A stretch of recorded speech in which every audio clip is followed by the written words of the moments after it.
Hi, everyone. I know folks are continuing to trickle in, but I'm Grace Lee, the Pro Bono Director for the ACLU of Southern California. A few quick things logistically. So we are in webinar mode. Everyone is muted. Ahilan will be saving about 5 or 10 minutes at the end for questions. So we'll use the Q&A function at the end. Feel free to populate your questions there. We are recording this, so anyone, if you need to leave early or if anyone who has registered will receive a link to a recording. And then Ahilan will also be providing a copy of his slide deck, which I will send out to the registration list. And we also have MCLE credit for California attorneys. So later on in the session in the chat box, I will drop a link to register for MCLE credit. And then other than that, I will just pass it to Victor Liang. He is the ACLU of Southern California's Interim Legal and Advocacy Director, and he will be introducing our speaker for today. So thank you all for joining us. Yeah, hey everybody. Nice to see you over Zoom. It is my absolutely great honor to introduce Ahilan Arulanathan, who was gracious enough to join us from his vacation in Mexico. So it's a real honor to host him. This is a little bit of a hard intro to do because I don't want to spoil the presentation because a lot of his background is going to be talked about in detail and with great stories. And so just know that you're in for a real treat because this is always the most popular and well-received brown bag of the entire summer. And all I'll conclude with is that Ahilan is my former boss, a good friend, a good mentor, and a civil rights and ACLU legend. And he is one of the most impactful and renowned attorneys of his generation. So it is our honor to host him here. And with that, I'll pass to you, Ahilan, to regale us all with your great stories and your thoughts. Thanks very much, Victor. Really appreciate the kind introduction. Definitely the secret to my success is working with really brilliant people, and Victor is very high up on that list of people I was fortunate enough to work with for a long time. Let me see if I can share my screen and make this happen.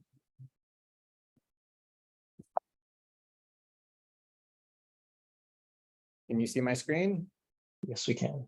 Excellent. So today, I'm going to be talking about something a little bit different from what I've done in years past. I'm going to be talking about uncovering racism in the immigration laws, and I'm going to focus particularly on the law governing humanitarian relief in the immigration context. But don't worry, I'm still going to be telling some stories about my family and about my clients, many people I've represented. But I wanted to make the switch because of work that I've been doing recently at the Center for Immigration Law and Policy at UCLA, which I'm now the faculty co-director of. Talking about racism is hard. It's hard for everyone. There are moments like during the summer of 2020, for example, when more honest conversation seems like it's possible for a little while, but they're kind of fleeting. And in my experience, and I've lived through several of those moments, they rarely seem to include much discussion of immigration. And at UCLA, at the Center for Immigration Law and Policy where I work, we've come to believe that this is a very serious problem because if we don't talk about the racism embedded in our immigration system, it will be nearly impossible to move beyond the tired discussion that we hear again and again about our broken immigration system and the need to reform it. Now, because it's to talk about racism, I want to say a couple things sort of as a threshold matter. One is that we take as a starting point that nobody is responsible for the actions of their ancestors, however defined. You are not responsible for things that you didn't do and that happened before you were born. But we are, I think, responsible for what we choose to learn about the past. And that's why at SILP, we've begun to undertake research and advocacy and public education, which this is part of, to delve more deeply into the history of racism in our immigration laws and how that racism continues to linger into the present day in the immigration policy that we have now. And as I said, I'm going to be talking about the subject focusing on humanitarian relief while also mixing in some stories about myself and people I've represented. I tell the stories not only because I hope it makes it more engaging and more interesting than just reading about old musty Supreme Court cases, but also because I actually think that telling our stories is itself an important part of combating the racism in the immigration laws. Unless those of you, leaving aside those of you who are Native American, everybody living in this country has a history that can be traced to migration, usually voluntary, sometimes forced. And of course, if you are Native American, I think it's even more important that people tell those stories as well. And telling the stories of the diverse communities that we have in this country is a really important way of disrupting the kind of settled norm. But the most important news is there's no quiz, even though it's CLE credit. So just sit back and relax, and I hope you enjoy the talk. So I want to begin by acknowledging that both UCLA and the ACLU of Southern California reside on the traditional, ancestral, and unceded territory of the Gabriel. That acknowledgement is something that we now do as sort of a matter of course in a lot of events at UCLA Law School. But I feel like it's particularly relevant for us in any discussion about immigration. So much of immigration law rests ultimately on an assumption about the right of the government to exclude people from the nation's territory. But it's a sign that I've seen a few times in protests here and there. It's strange to call someone illegal if you're living on stolen land. Now, for me in this moment, I find this particularly interesting because I'm doing this presentation from Oaxaca in southern Mexico. And that's a place where the land acknowledgement might be a little bit different, a little more complicated, in part because people from the Zapotec and Mixtec and other nations in this part of Mexico were actually very important in the movement that created independence for the state of Mexico from Spain, which was the colonizing entity. So I'm not sure if they would describe it necessarily as unceded territory. It's also true that the first indigenous president of the state of Mexico, the nation of Mexico, came from Oaxaca, a man named Benito Juarez, in the 19th century, in the 1860s. And he was also the president of the Supreme Court of the country. I say this to say, like, settler colonialism and the future that we have and that we've ended up in the United States, it was not inevitable. It doesn't have to be that way, and it doesn't have to be that way going forward either. Now, I'm going to sound a little law professor here when I ask a very basic question. What is immigration law? And when did it start? For much of the early part of my career, I thought that the answer to those questions were pretty straightforward, right? Immigration law is a set of rules, some more rational, some less so, that's basically designed to figure out who should be let into the country and allowed to stay here in an orderly and fair way. The goals of immigration law have always been something like family unity, economic prosperity for the country, stuff like that.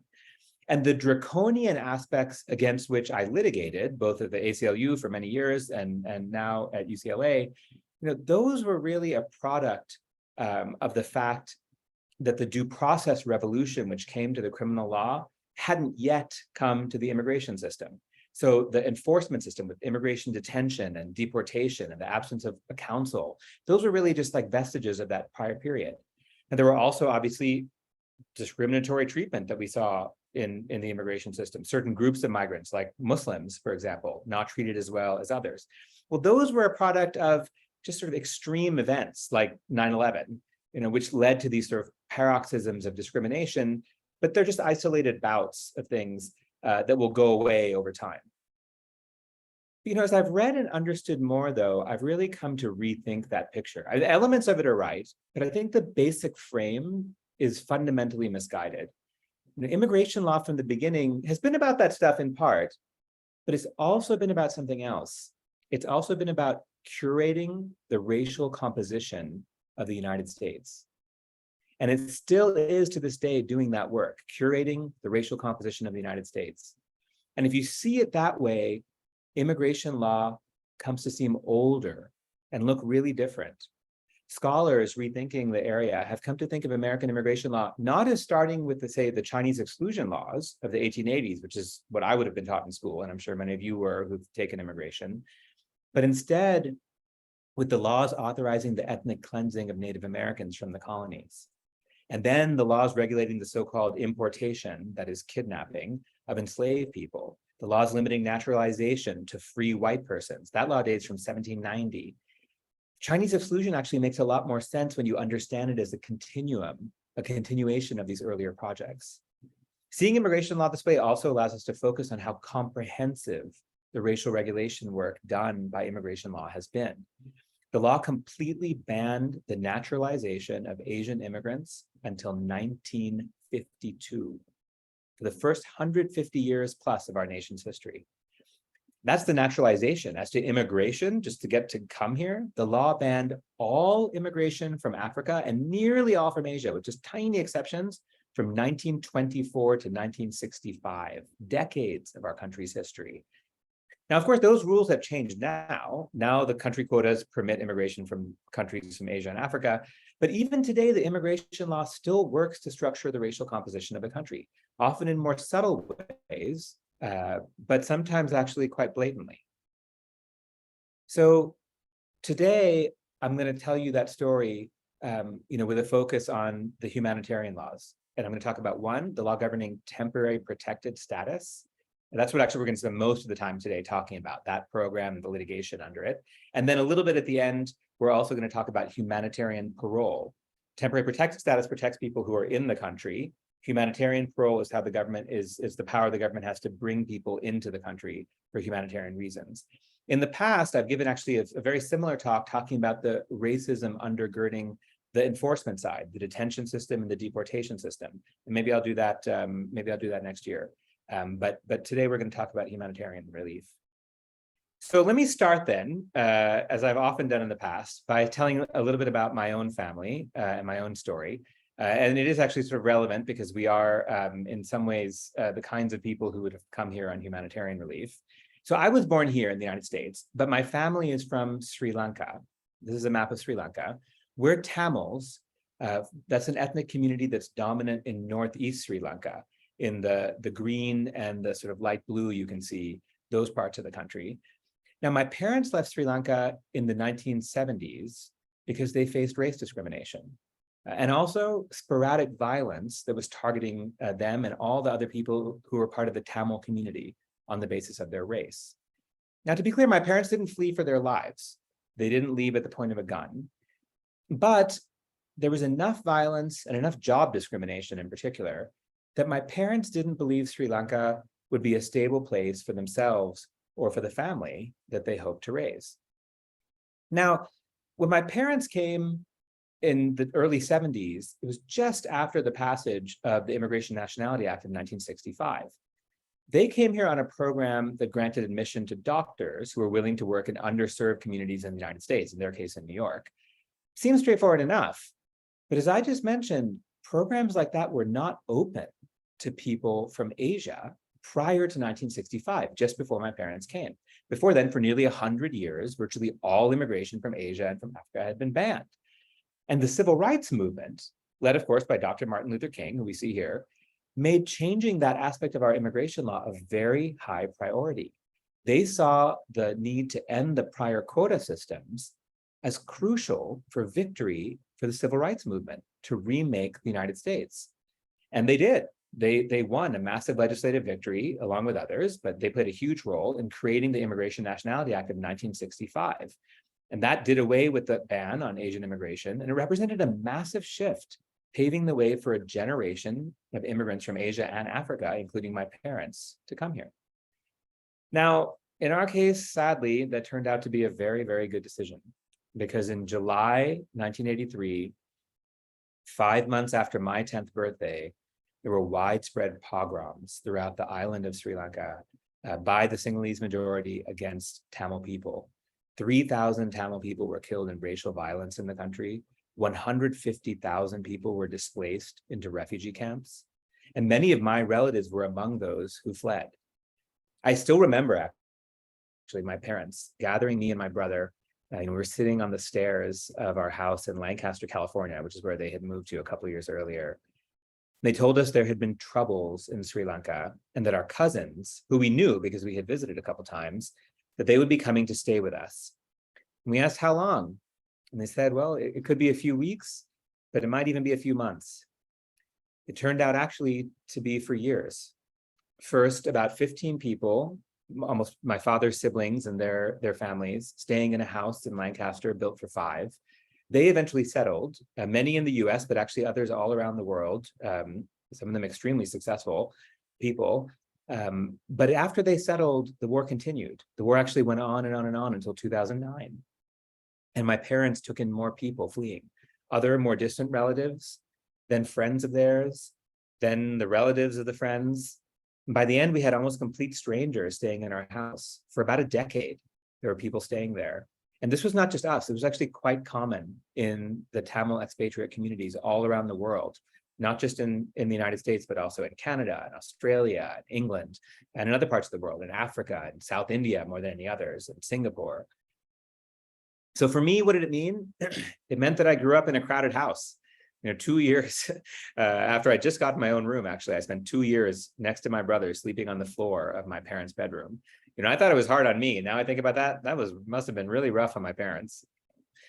But what I gained was so much more. What I gained was a window into the struggles of displaced people, my own cousins, my own family, in all different stages of life. I had a firsthand look at the barriers that they faced. Some of my cousins starting right around my age, anew, alongside me in public grade school in Lancaster, California, after having left Jaffna, Sri Lanka. And then there were older ones, like my cousin in this picture. Her college plans were entirely disrupted. In other cases, early career plans, people who had just started, all of them suddenly just gone up in smoke when the place where they were going to live was no longer possible for them to stay. And then finally, my grandmother, who's in the middle of that picture, born a British colonial subject in a town that at that time had never even seen an automobile. She left Sri Lanka for the first time in her life by plane to live out her final years, first in the United States with us, and then mostly in the United Kingdom with my father's older brother. Now, let me ask you a provocative question. Could the government have denied my grandmother, my aunt, and my cousin admission to the United States just because of their race or because of their religion? Or could the US have subjected them to much harsher rules, like different fee structures, different proof standards, because of the color of their skin? Now, you might think, well, that's an easy one. Haven't you read the 14th Amendment? It abolished all state-sponsored race discrimination in the Equal Protection Clause. And while by its terms it applies to the states, the Supreme Court has long, long ago read it to apply to the federal government as well. But if that's what you think, you'd be wrong. Because actually just 20 years after the 14th Amendment's passage, the Supreme Court upheld the government's power to bar the admission of individuals from a certain country, China. And in one of several very severe restrictions during this era, Congress had banned new Chinese immigration. So they had banned all new Chinese immigration, but they had permitted Chinese people who were already living here to go home and return if they had a certificate, a piece of paper that proved that they had lived here before. Okay, well then, in legislation that came after that, Congress retroactively invalidated the certificates. They said the certificates that they had already authorized to allow people to travel were no longer good, and that if you were out of the country, you could not come back. Well, a man named Chai Chan-ping had left the country with a certificate, and he was on his way back, literally at sea, when Congress passed the law barring his return. And when he got here, he was denied entry, and he challenged it in litigation.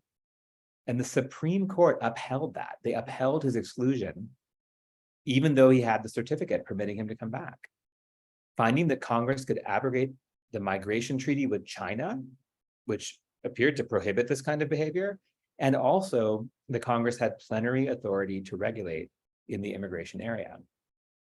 Now, although there was no straight race discrimination challenge in that case, there was a challenge to the government's authority to create the policy. And in rejecting that challenge, the court's reasoning was obviously infected by the rampant anti-Chinese racism of the time. This is not necessarily to condemn or not condemn these people. They're products of their time. But if you read this opinion, it is just dripping with racism. Congress's actions, the court said, were justified because Chinese immigrants remained strangers in the land. It seemed impossible for them to assimilate with our people. This, of course, ignoring the history of violence against Chinese people that had happened during the lead up to these laws. In the crowded millions of China, the court said, there was a great danger that our country would be overrun by them. And later they said, severe restrictions on the Chinese people were justified by the risk of aggression from vast hordes of its people crowding in upon us. The court seemed oblivious to the fact that the words of the Constitution nowhere distinguish between us and them. And it doesn't anywhere require that people assimilate to European American culture. yet they upheld this very draconian law. Now, why am I talking about a law from the 1880s? Well, it's because in immigration law, the past is very rarely the past. Chai Chan-ping has never been overruled. It's still good law to this day. And in fact, although the Supreme Court appeared to be moving away from it in the first half of the 20th century, it reversed course and cited Chai Chan-ping with approval in cases upholding broad federal power to exclude non-citizens in the 1950s and again in the 1970s. Now, both of those cases, Mizai and Kleindienst, which I've cited here, were about the fear of communism rather than race. But they both cited Chai Chan-ping and strongly suggested that the cases of the Chinese exclusion era remain good law. Now, I think it's important to take just a minute to understand just how bizarre that is. Right? The historical origins of immigration doctrine that was alive as of the 1970s and is alive to this day, as you'll see, come from the 1880s. Now, that's the same era that gave us the case Bradwell v. State. And if we were here in person, I would ask everybody to raise their hands. Tell me if you know what Bradwell v. State is, because people usually don't. And there's a reason. Bradwell v. State said that states can ban women from practicing law. It is gone, taught nowhere except perhaps in the history of gender discrimination doctrine. And that's even in an era when we've seen massive backsliding in the protection of women's rights. Plessy v. Ferguson is decided just a few years after Chai Chan-ping. That's, of course, the infamous separate but equal case, which upheld racial segregation as constitutional. Those cases are rightly confined to the dustbin of history. Yet Chai Chan-ping from the same era remains good law undergirding much of our immigration law doctrine. And although we have seen vastly different treatment of people fleeing humanitarian crises, Haitians versus Cubans, first in the 80s, actually probably even before that, but in the 80s, and then again, more recently, time and again, Nicaraguans versus Salvadorans, and Ukrainians versus Afghans, which I'll talk about at the end of this talk. We've seen vastly different treatment, yet the question whether the federal government can engage in race discrimination in the admissions process remains an open one and a very much alive question to this day. Now, while the Supreme Court never resolved the question, Congress actually took steps to try to impose some constraints through federal statutes governing humanitarian protection processes. Probably the two most important ones of these are the Refugee Act of 1980, which unfortunately I don't have time to talk about, but that's the law which created the modern asylum system that we have today. And then the Temporary Protected Status Statute, which I've litigated under now for almost 6 years. That's a law that was passed in 1990 with overwhelming bipartisan support. That's Republican President George H.W. Bush on the chair, and over his shoulder, among others, Democratic Senator Edward Kennedy, and also Paul Simon, I believe. So it was bipartisan support, passed this law in 1990. And the purpose of it was actually to eliminate some of the disparate treatment that we saw between Haitians and Cubans, or particularly a lot of the focus was the discriminatory treatment of Salvadorans relative to Nicaraguans, also Guatemalans and Hondurans who were treated very badly in the history of asylum and humanitarian protection policy. And what the TPS statute does, it's 8 U.S.C. 1254A, is it creates objective criteria for when the government can grant humanitarian protection to people from certain countries. Basically, there's 3 categories. I won't read the whole slide, but for wars is the first one, for natural disasters is the second, and then a catch-all, which is that whenever there are extraordinary and temporary conditions that make it unsafe for people to return to their country, then they're allowed to stay here. And once a country is designated for TPS, that's a process that happens now by the Secretary of Homeland Security, then people from that country are allowed to live here, they're allowed to work here, and they cannot be detained or deported. And this applies only to people who are already here. So it's meant to grant status and work authorization and prevent enforcement against people who are already living here because their country is unsafe for their return.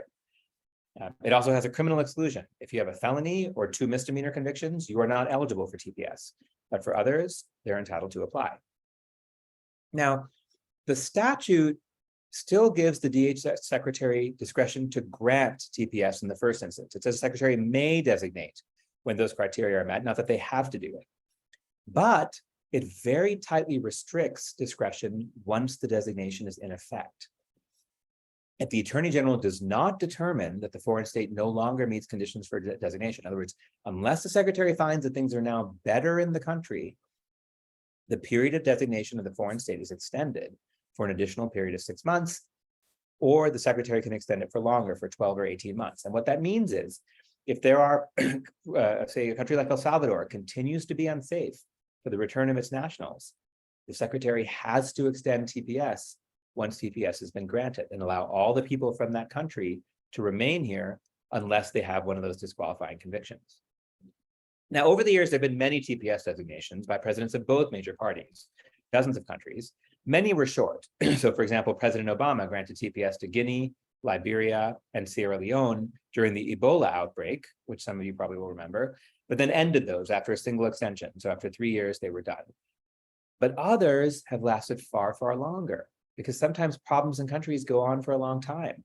Right? I mentioned to you, my family's case, the war in Sri Lanka went from something like 1983 to 2009.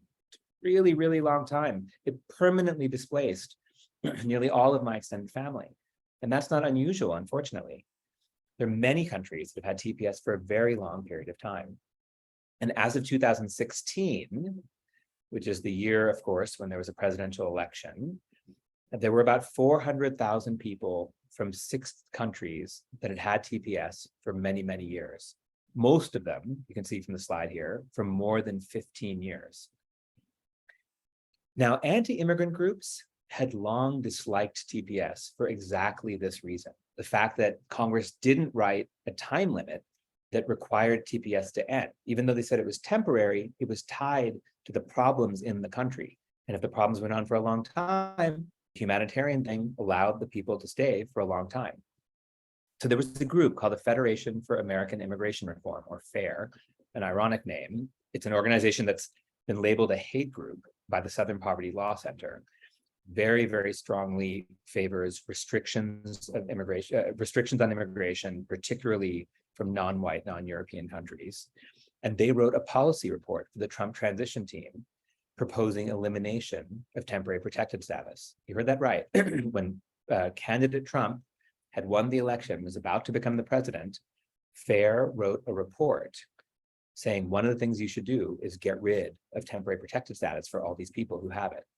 The author of that report, a man named Robert Law, actually would go on to become a senior policy advisor in the Trump Department of Homeland Security and work extensively on ending TPS. He and others vigorously pushed this agenda. And it kind of worked. Over the course of just a few months, from the fall of 2017 to the summer of 2018, the Trump administration ended TPS for 98% of the people who had it in 2016. Decision after decision for all 6 countries saying TPS is now terminated. And as we would later learn in Discovery, they faced substantial resistance to do this. This was not easy because career bureaucrats who had objectively evaluated the country conditions of countries on the ground for decades, since the statute was running in 1990, they did the thing that they usually did and said TPS should be extended for these countries because there was still a civil war going on in Sudan and still very serious problems in Haiti and El Salvador, et cetera. But they were overruled by Trump administration political appointees. The Trump administration really cared about this because it allowed them to slate 400,000 people, most of whom had lived here for more than 15 years, to lose their immigration status. It would have been, had it gone into effect, the largest mass cancellation of immigration status in modern US history. Well, shortly after the decision to terminate TPS for the largest of these countries, El Salvador, and it was coming just after Haiti, Nicaragua, and Sudan as well. Shortly after that decision had been made by people in the Trump administration, so people in Washington knew it, but it hadn't been announced publicly to the world, there was a bipartisan group of senators that met. They included Richard Durbin and Lindsey Graham, who you see here, and they went to the White House with a deal. They would have enacted legislation that would have granted green cards, lawful permanent residence, to the TPS holders from these countries in exchange for very significant restrictions on asylum and immigration and other things. We don't know all the details, but basically things that were high up on the Trump administration's agenda. And so it was in that meeting, a meeting about TPS, that President Trump said, why are we having all these people from shithole countries coming here? Why can't we have more people from countries such as Norway? And he rejected the deal because he didn't like the fact that it was giving immigration status to people from these countries. So I remember reading that in the news when it happened in early 2018. At that time, we were already aware that we might need to sue over the TPS terminations. The Sudan termination had already happened in Haiti and Nicaragua. And members of an advocacy organization called the National TPS Alliance had actually contacted us, warning that there had already been terminations, that there were going to be more. We'd actually even been discussing whether to bring a race discrimination claim, because Trump had already compared Central American refugees to animals. He had already said all Haitians have AIDS, and he had compared refugees and immigrants in general to snakes, telling this really creepy parable of the snake story about immigrants and refugees. And that's just a smattering, of course, of the many other racist statements he had made. So when I heard about these remarks, one thought I had was, that's awful. It's appalling that the president of the United States is saying these racist things. But another thought I had, I will be honest, was, that's good evidence because it captures the president's state of mind specific to TPS and is going to be helpful in our asserting that their decision is being motivated by racism. So there's a quote, it's attributed to Stalin, but it's probably apocryphal. They say that he said that one death is a tragedy, but 1 million deaths is just a statistic. And so at this point in the talk, I sometimes get a little bit uncomfortable. I've been talking to you a lot about the history of TPS and the law and these cases and what these powerful white men in Washington were doing. But let me give you a little sense of what it means to threaten the deportation of 400,000 people who have lived here for 20 years. Because of course, each of those people is a person with a life, living in a community, in a family. The teenager in this picture is Christina Ramos. She's the lead plaintiff in the lawsuit that we would go on to file challenging the TPS terminations. She's not an immigrant. She's born and raised in the Bay Area. She's lived here her whole life. She's also a very good soccer player, by the way, very good defender, and she's now in college. She's a college student at University of San Francisco. This is her mom with her, Christina Morales, powerful, powerful woman. Christina has been here since she herself was a teenager for more than 20 years. She is a TPS holder. She runs aftercare school programs. At the time we filed, actually, she worked for a Catholic school. Now she runs the aftercare program for Pixar. And what does that mean? It means people trust her with their little kids. Krista, the daughter, was 14 when the TPS termination for El Salvador was announced. And her parents had never told her anything about their immigration status. Remember, these are people who have been here lawfully for years. They've been lawfully present her whole life. Her parents have work authorization. And that's not to say that it would be okay to do this if it were done to undocumented people. I certainly do not think that. But it's just a fact that Christina herself had previously done immigration advocacy on behalf of other people, immigrants who were targeted by local law enforcement actually during the Obama administration, who her church was trying to protect by giving sanctuary.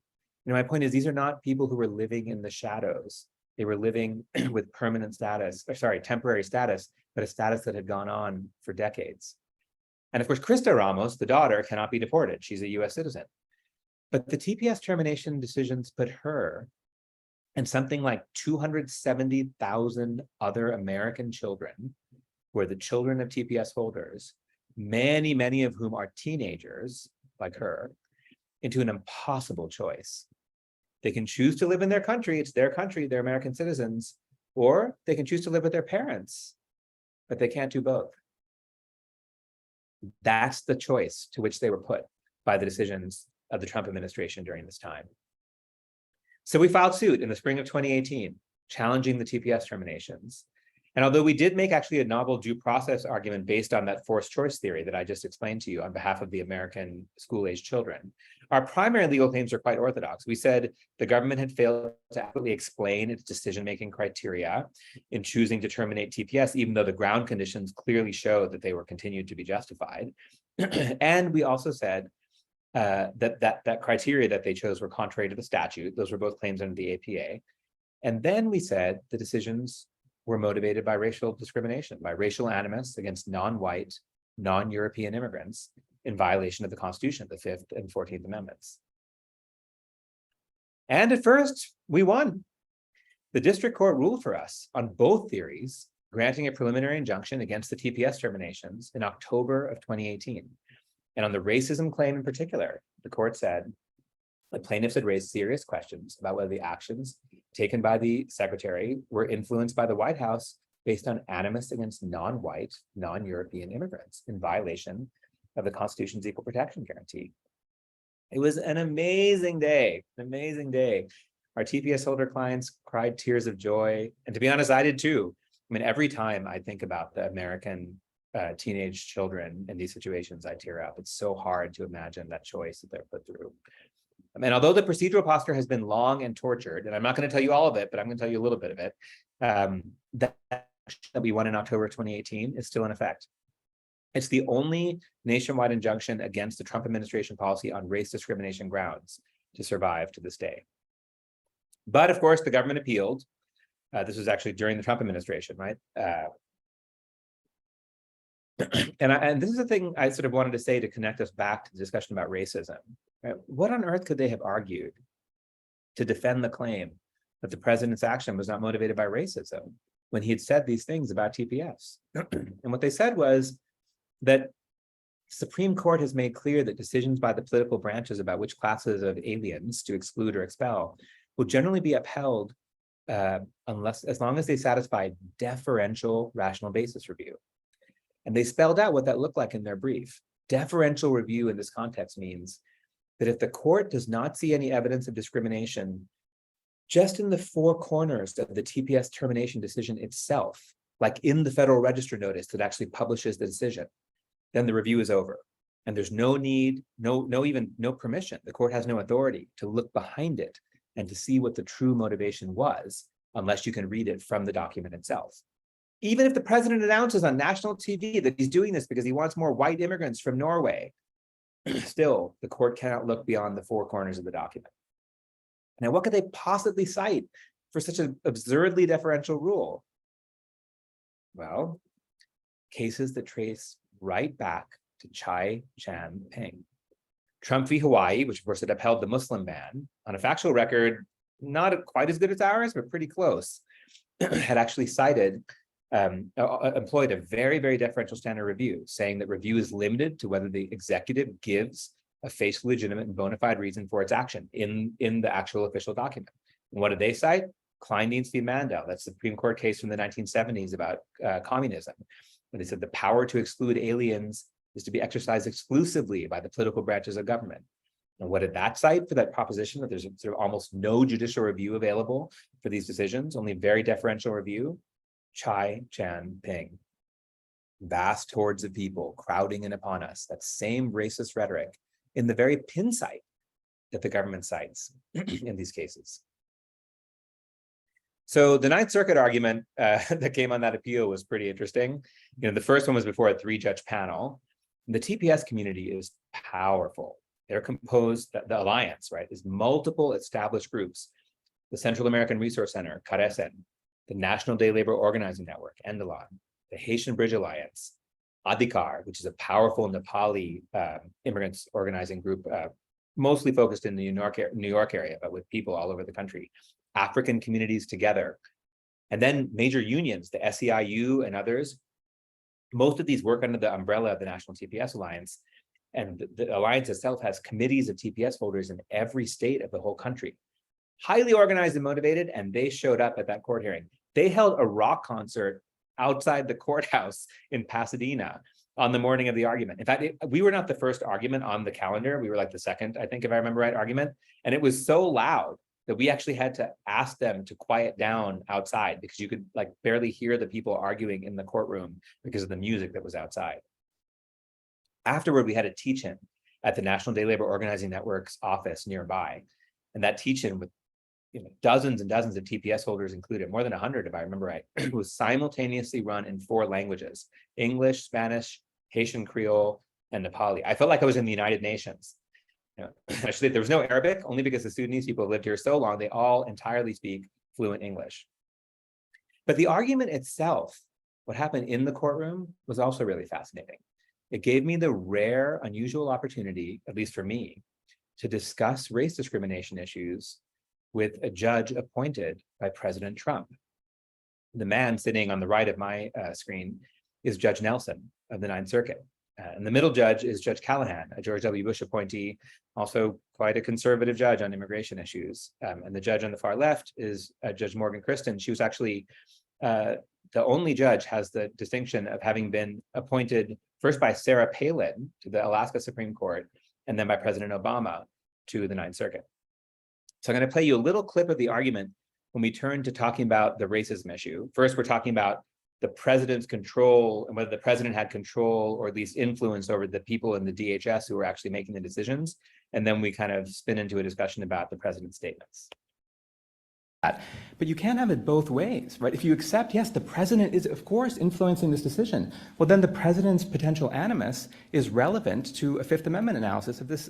Otherwise, okay, let me ask you about that, because there's this assumption that the president has animus, and I think Judge Callahan started to touch on this. But if you go read the president's statements, none of them, except for one, have anything to do with the TPS statute that we're reviewing. And the one that does have something to do with the TPS statute was made after this decision was already made. right, so 2 points, Your Honor. First, this is where clear error really comes in, because many people do not read it that way. Many people do not.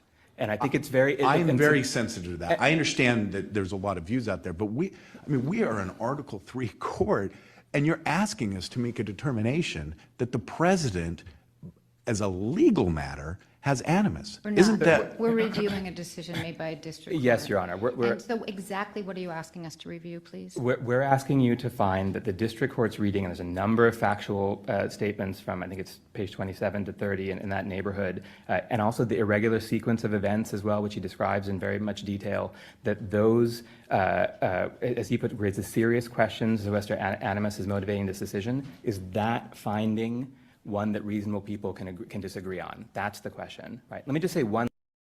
So to say there are, even now when I watch that, it kind of makes me cringe. There are so many things I wanted to say in response to his question. Do you think the Haitian immigrants hearing kick the Haitians out of any deal, they all have AIDS, is thinking, well, that's not about TPS holders, so what does that have to do with me? I mean, can you imagine the response of people in this community hearing those statements and thinking, oh, well, it's not really racist because it's not about the TPS decisions? But that's not what I said. I was trying to persuade him.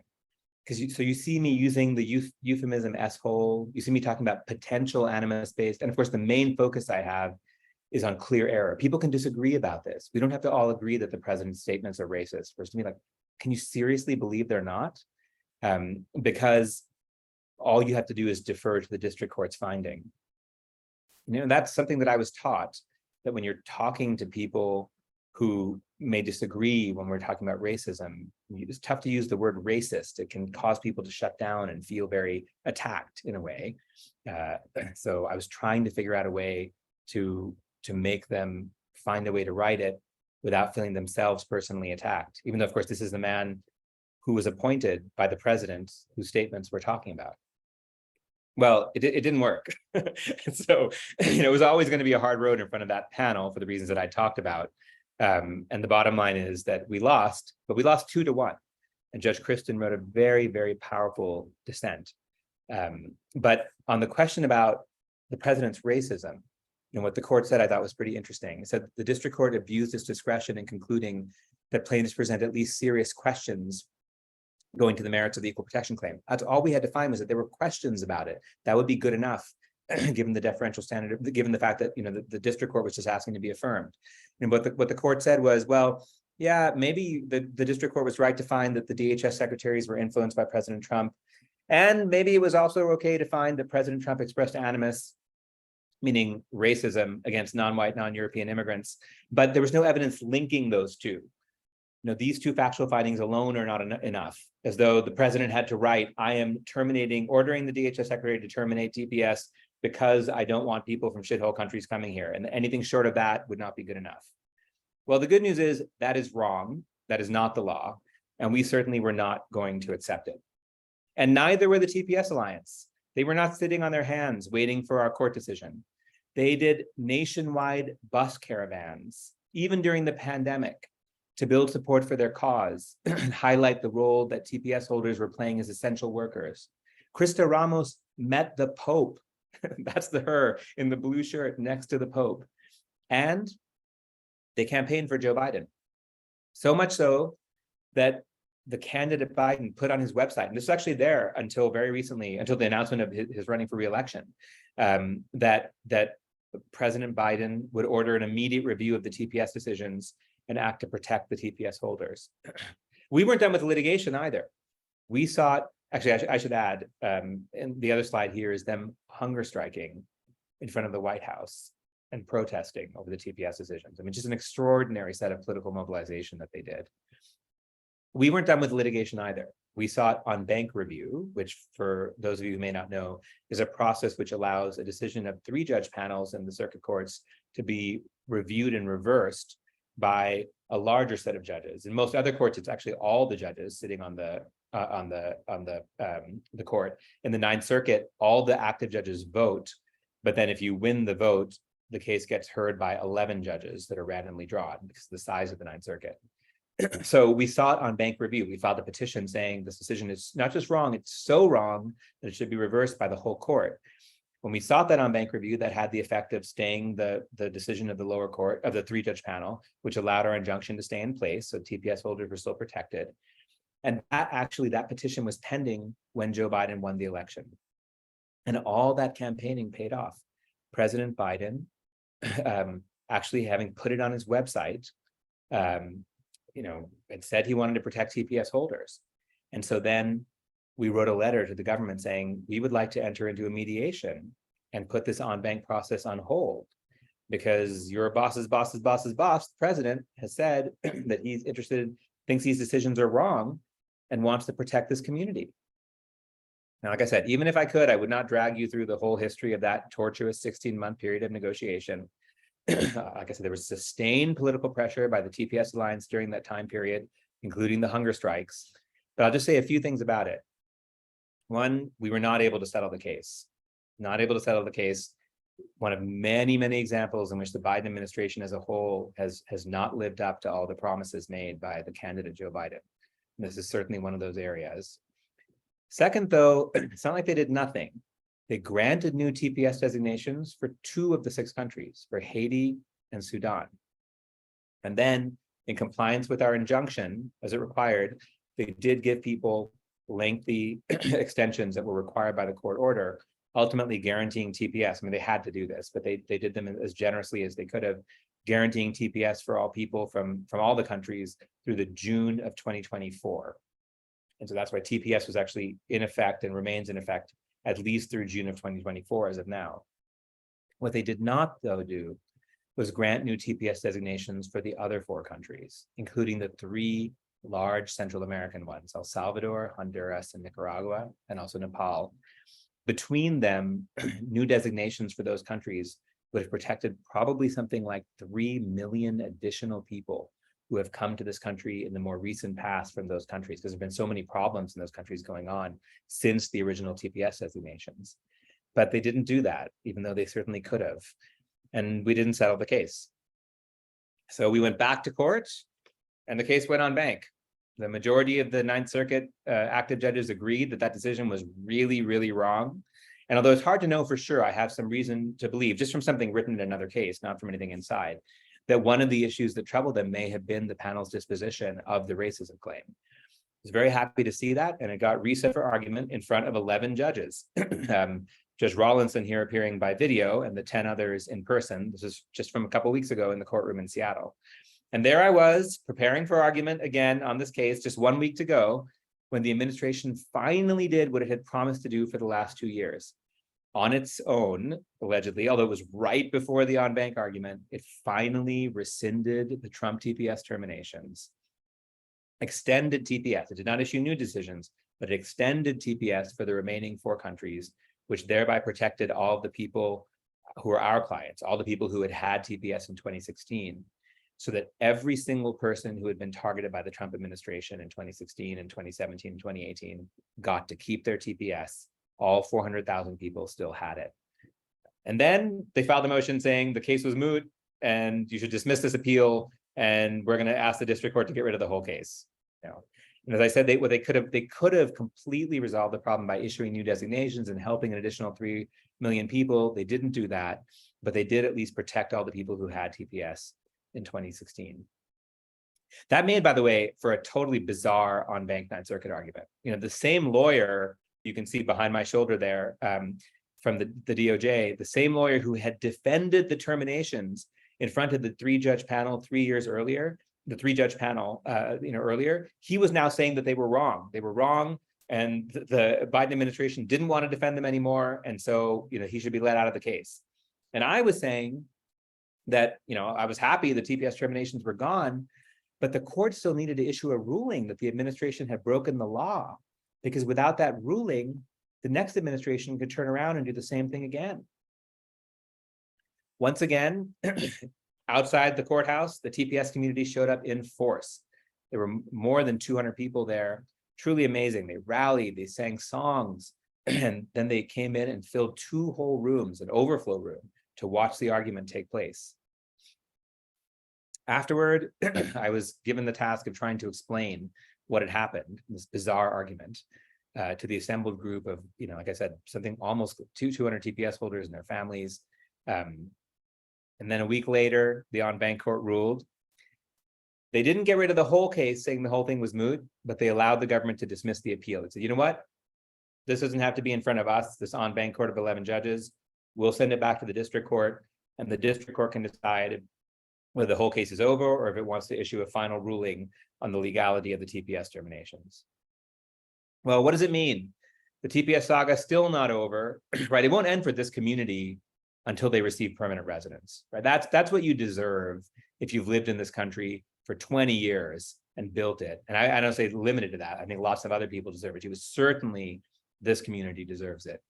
And it's not even going to end for this case. We're not going to leave this case until we get a ruling that what happened during the Trump era was actually unlawful.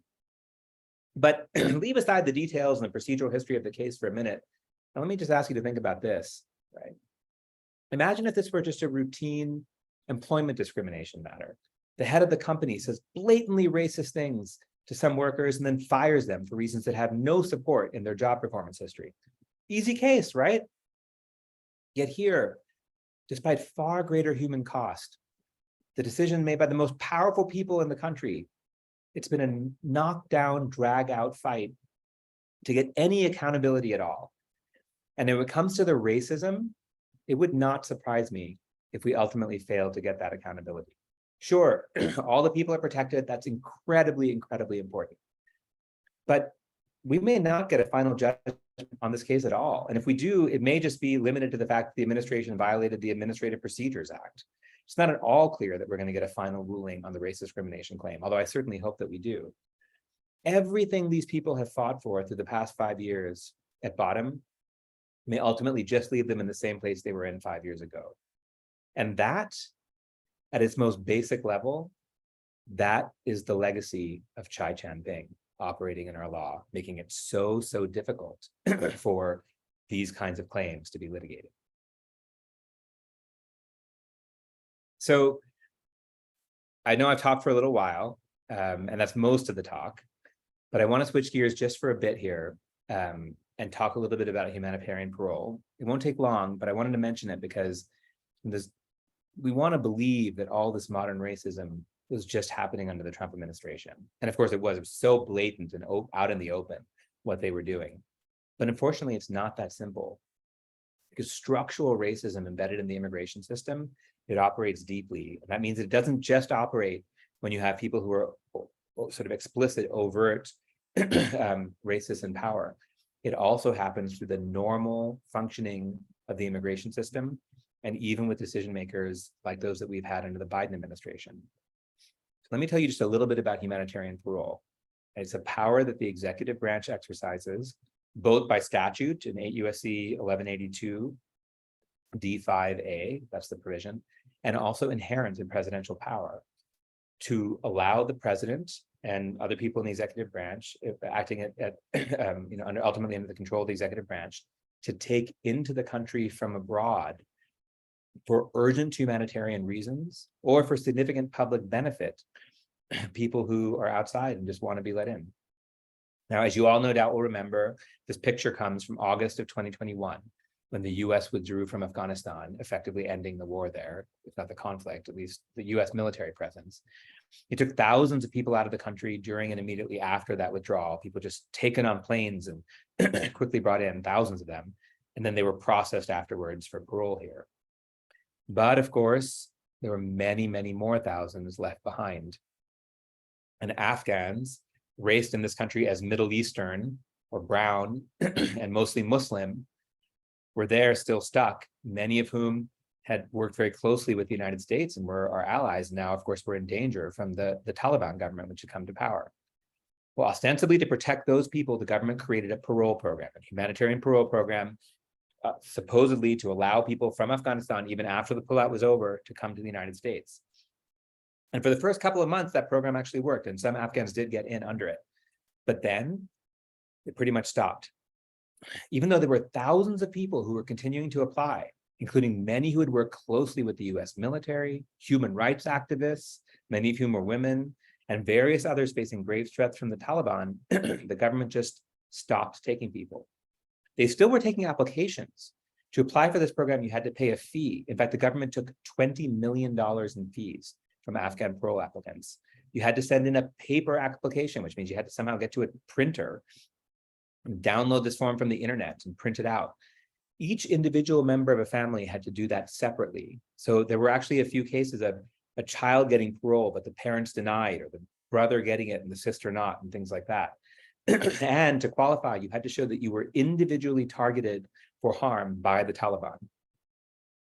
And maybe the most important of all, whatever these rules were, the wait times were basically endless. Almost all of the very few applications, almost all the applications were just pending with no decision. And then of those that were taken, almost all those very few that were actually processed were denied. And as of now, I think about 18 months ago, out of nearly 60,000 applicants for Afghan parole, 123 were granted. Not 12,300, 123 people out of 60,000 applicants were granted. Almost nobody got it. Now, about 6 months later, after the US pulled out of Afghanistan, Russia invaded Ukraine, and thousands of Ukrainians fled. Ukrainians, of course, raced as white in this country, mostly Christian. Now, many of them in the very initial part came to the southern border. I mean, of course, many more went to Poland, but of those who came to the Western Hemisphere, many of them came to the southern border. And the Biden administration's Department of Homeland Security promptly issued a memo. This is still during the pandemic, before it had officially ended, but they issued a memo saying essentially, these people should be admitted. Just don't worry about the various border closure policies that have been operating under coronavirus and even before that applied to Central Americans, Haitians, and others. Ukrainians were exempt. And then, just a few months after that, the administration stood up a fantastic new parole program for Ukraine called Uniting for Ukraine. And the way it works is pretty much any organization or person already in the United States, churches, NGOs, relatives, or just like nice people, anybody can privately sponsor someone from Ukraine to come to the US just by promising to provide them financial support as needed for 2 years. But of course, these people are eligible for work authorization. So pretty soon they're going to be able to support themselves. But that's all that's required, an affidavit from a sponsor saying, I will do this.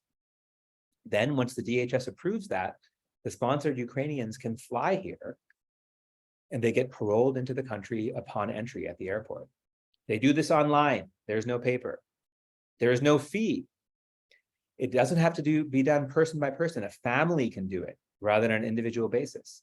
And there is no requirement of showing of any specific threat of harm from Russia or from Ukraine or from anybody else. Just the fact that you're fleeing the conflict itself is enough. And it worked. Within just a few months, more than 68,000 Ukrainians had been paroled into this country. And the grant rate was more than 80%. And I say that the denial rate was very, very small. The rest were just taking a little bit longer to process. That number, again, as of something like 18 months ago, exceeded 100,000 Ukrainians who were allowed into the United States as people fleeing persecution. Now, I want to be totally clear. I applaud that. I absolutely applaud the treatment of Ukrainians. I actually think this is how most immigration policy should run. But why did the government refuse to provide the same treatment to Afghans? Look at the side-by-side comparison. It's really, really stark. No private sponsorship for Afghans, private sponsorship available for Ukrainians. The fees, the family basis, the showing of harm required, all of it is just black and white, is it not? Completely different standards for the two sets of people. Now, there have been some lawsuits that have hinted at the illegality of this, but there's never been a side-by-side race or religious discrimination claim brought, like what you would have seen in virtually any other domestic context. And why? Well, now you know why, right? It's because most people who have litigated in this space think that this claim would fail under Chai Chan-ping and the various cases reaffirming it. Most people think that you could not win a side-by-side discrimination claim, even with the differences as stark as they are here. And to circle all the way back to what I said at the very beginning about the nature of immigration law, when you have the Biden administration, which itself has used TPS for lots of other countries so generously, and of course has spoken about the candidate Biden, about the discrimination of the prior administration. When you have this government, the Biden administration, engaging in seemingly unambiguous race discrimination, and letting hundreds of thousands of people in from one place and so few from another, the white Christian country on one side, the brown Muslim country on the other, you have to wonder whether what we are seeing here is an exception, or is it instead actually the rule when it comes to how the immigration law and policy serves to construct the racial composition of the United States. So last fall, August of 22, at UCLA, we invited Ur Jadoo. She's a UCLA Law School alum and the director of U.S. Citizenship and Immigration Services. That's one below the Department of Homeland Security secretary. That's the entity that's responsible for adjudicating most immigration benefits. So I invited her for a sit-down interview with me, hosted by UCLA Law School. I was, of course, very kind and gracious and gentle. This is not a deposition. Do not watch this for deposition technique. But I did ask her, because I thought it was important to ask her about the apparent discrimination and the parole policy in Ukrainians versus Afghans. Now, her first answer was that the government is focusing on getting Afghan people refugee status, which is permanent rather than parole, which, like I said, only lasts for 2 years, although you can renew it, and you can apply for asylum while you're getting parole. But anyway, that was the first thing she said, was like, well, we want Afghans to get here as refugees. And I pushed back on that a little bit. And then we had this exchange. So I guess I don't find that entirely satisfactory, although I understand Sure. a lot of what you've said. You can come here as a parolee and then apply for asylum, which many Ukrainians are doing. Yes. I think if you asked a lot of the Afghan parole applicants who've been applying since August, and their applications are just sitting there, right? I think there's something like 8,000 processed. The vast majority are being processed according to the timelines that Congress laid out for us. They're getting prioritized. So it's good. The vast majority, I'll admit there are some that are taking a little longer. The number, but I'm sure you know the numbers better than I do. I think it's something like 8,000 out of 66,000 have been processed. So maybe that may be within a timeline goal, but it's really different from Ukraine, where 68,000 out of 88,000, I believe, or something like that, have been processed. So, I mean, to me, some of them will stay and some of them won't. Nobody can predict the future. I don't know when the war in Ukraine is going to end, and neither do you, right? I guess I still don't understand why some of these very basic differences that seem to really matter to people, why they can't be implemented. Why is it not that you can have a private sponsor, you can apply online, there's no fee, it's family-based? I mean, these seem like such sort of, they're not, I'm not saying they were straightforward before, but now they exist. Now there is a model, we know how to do this thing. Right. Nobody could say it's not urgent for these, I mean, you read the newspaper about the Taliban, you don't need to be a deep expert in Afghan politics to understand that it's really dire for this set of people. Right.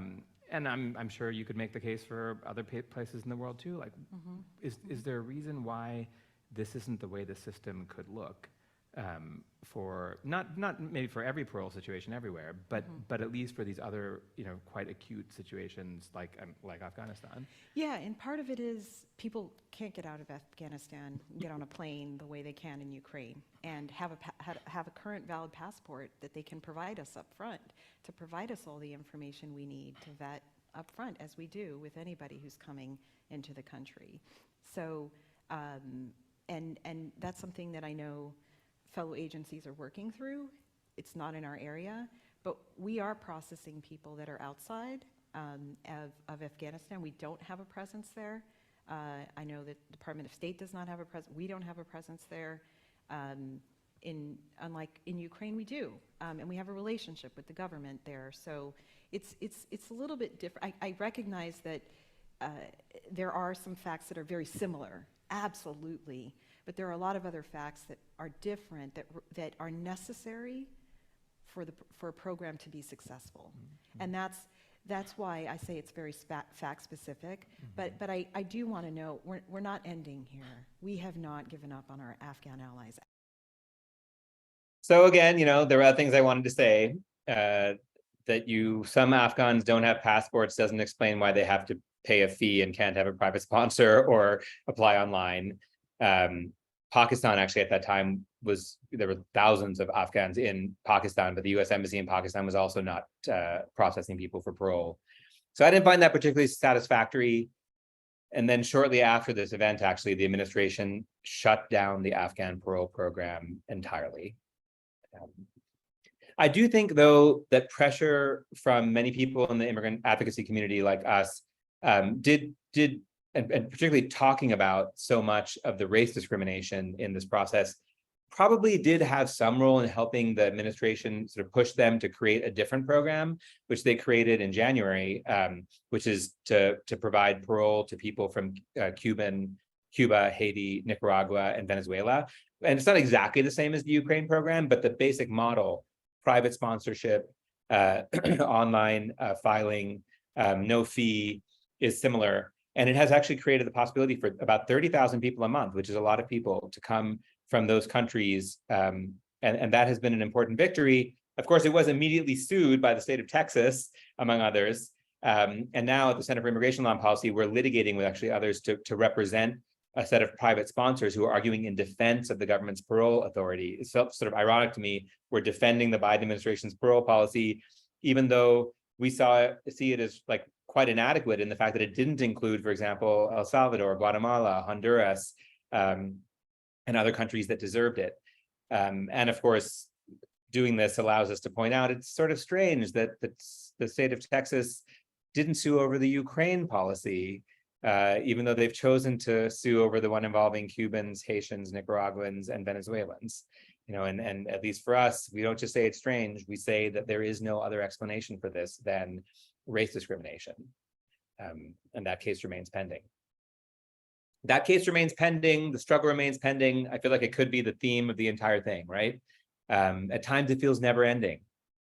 You feel like you push the rock up the hill and it just falls right back down again. And you wonder, is that ever going to be changed with respect to the way we treat people of different races, different national origins in our immigration system? But as Dr. King taught us, the arc of the moral universe is long, but I still believe, I do, after more than 20 years doing this work, I believe it bends towards justice. And so our struggle continues, a struggle to unearth and confront the history of racism in our immigration laws and to challenge its ongoing effects in the present day. And for me, a big part of that work is certainly suing the administration. A big part of it is calling them out in public events when they come to talk to us. But also, maybe the most important part is educating people about how these laws have served to actually work. Because I think if enough people understood the way the system actually operates, I think it would be really, really play a critical role in helping to shift them and to see how we're still in some ways governed by the same racist paradigms that operated more than 100 years ago. And so I hope I've done just a little bit of that today. And if not that, maybe at least giving you all a little bit of entertainment. And so thank you all very much for listening. And I look forward to your questions And many thanks to my research assistant, Grace McLeod, and our program coordinator, Chloe Lynn, for their assistance with these slides.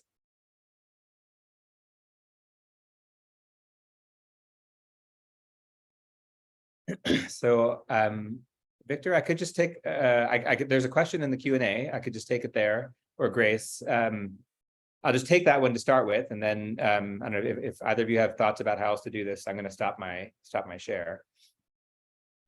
Yeah, that works. Go ahead. So the first question: parole is of course temporary, and no adjustment acts have been passed. Have you seen differences in how Ukrainians and Afghans are being treated in terms of pathways to permanent residence? It's a great question. Thus far, not in the sense that so let me actually maybe give a little more context to this question. Parole gives people the right to live here for the duration of the parole, and then it can be extended. And sometimes, like TPS, it could be extended and extended and extended, but it is not a form of permanent status. And the way a lot of people historically have then gotten green cards through after initially coming here on parole is through adjustment acts. So like the Liberian community, for example, there's a Liberian Adjustment Act. There was actually in a prior iteration of Haitian immigration, there was a Haitian Adjustment Act. There was one for people from Central America called NACARA. These are laws that sort of one-off gave subsets of the population a chance to become permanent residents.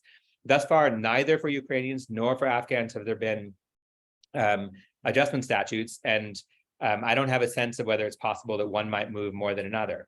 I do think that there are other ways in which they're certainly being treated differently, besides just the parole stuff I talked about earlier. There's actually recently a law passed in the Midwest, I think in Iowa maybe or something, that actually carves out Ukrainians from others for certain other kinds of state level benefits. The other thing, of course, is asylum. Lots and lots of Ukrainians are applying for asylum. Indiana, thank you so much, Tanya, for sharing that. Indiana just did that. Lots and lots of Ukrainians are applying for asylum. The Afghans who come here also are eligible to apply for asylum. And I don't have data on the grant rates to compare between those two countries. Other questions? Oh, this is a hard one. What are your thoughts and strategies for making change through litigation?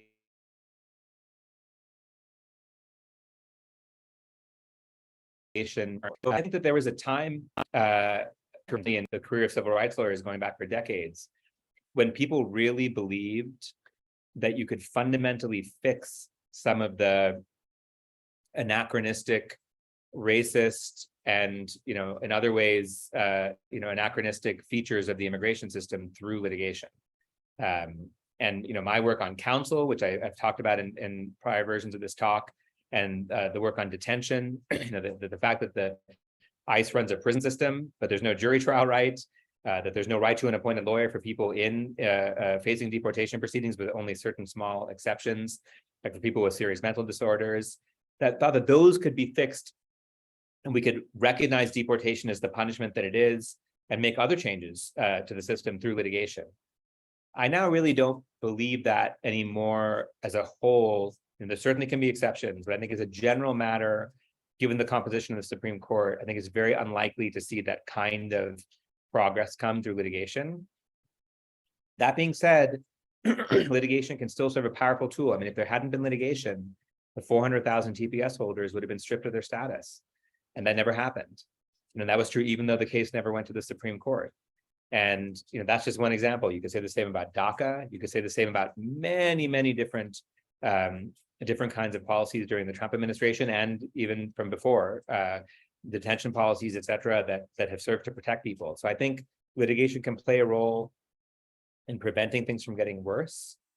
It can also slow the rate at which that happens. And the Supreme Court is hell-bent on rolling back lots and lots of immigrants' rights protections, and certainly in the immigration area, that is absolutely true. But the rate at which it's possible has a lot to do with litigation. And so I definitely think there's a very, very important role for litigation to continue to play. But I think it's also not the sort of Brown v. Board vision. You strategically bring litigation, confront the court with the deepest irrationalities in the system, and force them to recognize the injustice of what is happening, and then they'll fix it. Right? That's the sort of Brown v. Board story that we're kind of taught.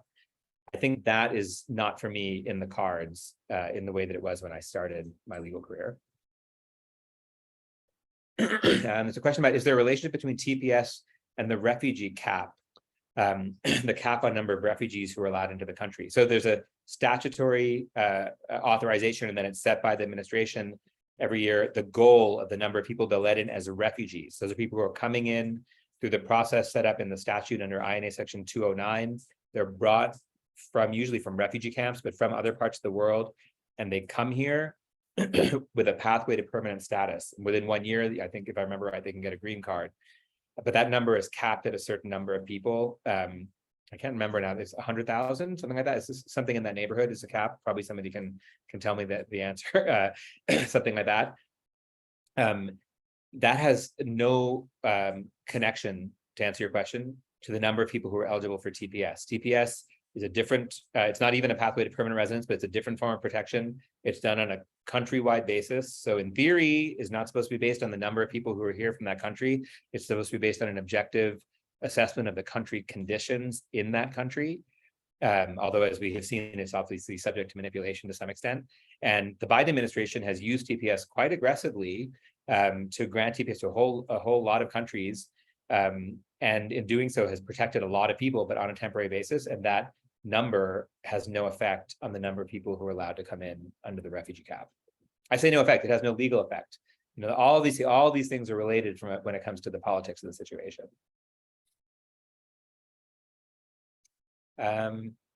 What legal efforts are in progress regarding the per country employment-based permanent residence caps, which strike me as similar in nature and aim to the immigration policy discussed today? So I'm not aware of the latest on the legislation on that. And obviously, I mean, the focus of my talk today was on humanitarian forms of immigration. You could tell a similar story even today about country quotas. The fact that we have quotas as to unrelated to humanitarian, employment-based and family-based immigration, those quotas currently have the effect of massively depressing the population of Indians, Chinese people, Filipinos, and Mexicans, and also Nigerians, relative to other countries where those quotas do not get met every year. And so those two are altering the racial composition of the United States. Same with the enforcement laws, the detention and deportation laws. If you map which countries do people get deported to, I assure you it is overwhelmingly non-white, non-European countries, and particular ones at that. It's overwhelmingly Mexico. They dwarfs all the rest. But then after that, the Central American countries, countries of Caribbean, African, so those are all altering. And the same can be said for the fact that the caps on the number of people who can come as permanent residents, either through employment or through family, have the effect, as I said, of keeping, in some cases, the wait times for, if I remember, the wait times for Indians are like 90 years or something like that, which basically means there is no way that, nobody in their lifetime is gonna access that path, even though it is in theory a path made available by the law. Seeing as that litigation often takes a very long time to initiate change, it sometimes feels insubstantial. How do you keep yourself motivated to keep going? How do you ensure that you don't lose hope? I mean, one big part of how I keep motivated is by working with my clients. I think it's very important, as much as possible, to maintain the relationships with clients. That really helps to feed you. Every time I have a call, which we have every few weeks, or if it's a long spell, maybe it'll be a month or two, we have regular calls with the TPS holder community. They're an amazing set of people, an incredible group, so committed. They've formed amazing cross-community partnerships, like our Sudanese clients and Salvadoran clients, who really love each other, and you can see that and feel that in the way they talk to each other. That's just one example. Nepalese, the same, and that definitely is one way that keeps me motivated. That being said, I also personally, I feel like it's a sort of a personal question you're asking me. I do things that have nothing related to immigration law that really help to keep me sane. I have a family, hang out with them. I used to play soccer. Now I do a little less of that because of injuries, but I go biking and sing and play the piano and whatever. I spend a lot of time with my fish tank, things like that. I really think some people, everybody's different, but for me, part of what feeds me is doing things that are really entirely separate to help me remember that there is life outside of this world too. And I think if I didn't do that, I would have a really tough time. Rex asks, hi Rex, so glad to see you in here. Are there hot topics that community organizers are focusing on to challenge racism and immigration law? Well, actually, Rex and I gave a talk about this maybe about a year ago, if I remember right, at the American Immigration Lawyers Association conference. There's a lot of focus on the illegal reentry statute. That's the most prosecuted federal crime in the United States. There's been litigation, thus far only a little successful. There was one win in the district court and it got reversed in the Ninth Circuit, but there's litigations happening all around the country because that law, which like I said, is the most prosecuted federal crime, has a really horrid origin story. Its origin is really in the eugenic movement of the 1920s, which was hugely influential in immigration policy in ways that, again, you'd hope that were gotten rid of in 1965, but they were not. Vestiges of it remain all over the place. That's one. Definitely a lot of focus on detention and deportation policy and discriminatory treatment within that in the setting of bonds. I just heard the other day, there are 115 Mauritanians held now at the annex to the Adelanto Detention Center, a place called Desert View, who've all been set extremely high bonds. These are asylum seekers coming from a country where there's slavery practiced to this day in Mauritania. And our own Immigration Customs Enforcement under the Biden administration has set extremely high bonds for these people that has refused to allow them to leave the country. I mean, to leave the detention center. So they're still locked up. And I know there's been a lot of work done. I've seen it from BAJI, the Black Alliance for Just Immigration, but I know a bunch of different groups have done it, showing differential policies when it comes to setting bond.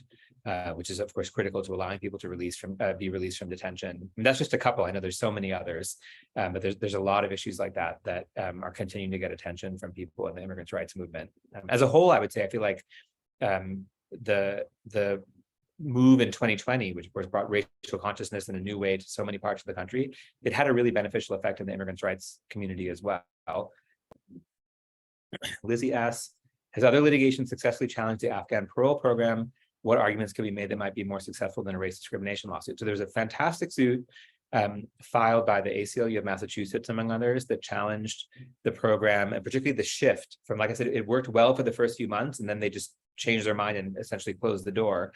I haven't kept up with the latest in that, but that lawsuit challenged it on Administrative Procedures Act grounds. I think calling the shift in implementation of the policy arbitrary and capricious, if I remember right. My memory's a little fuzzy, but that was definitely, I think a more straightforward. Well, not more straightforward. There's nothing more straightforward than looking at the side-by-side comparison.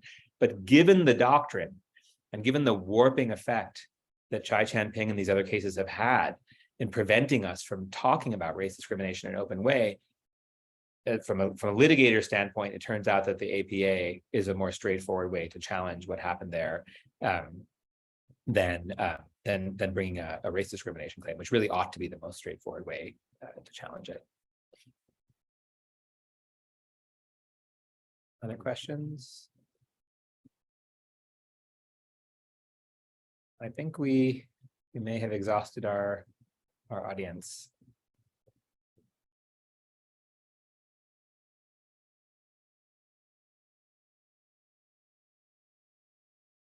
Yeah, I think we. Going once, going twice. Thank you so much, Ahilan.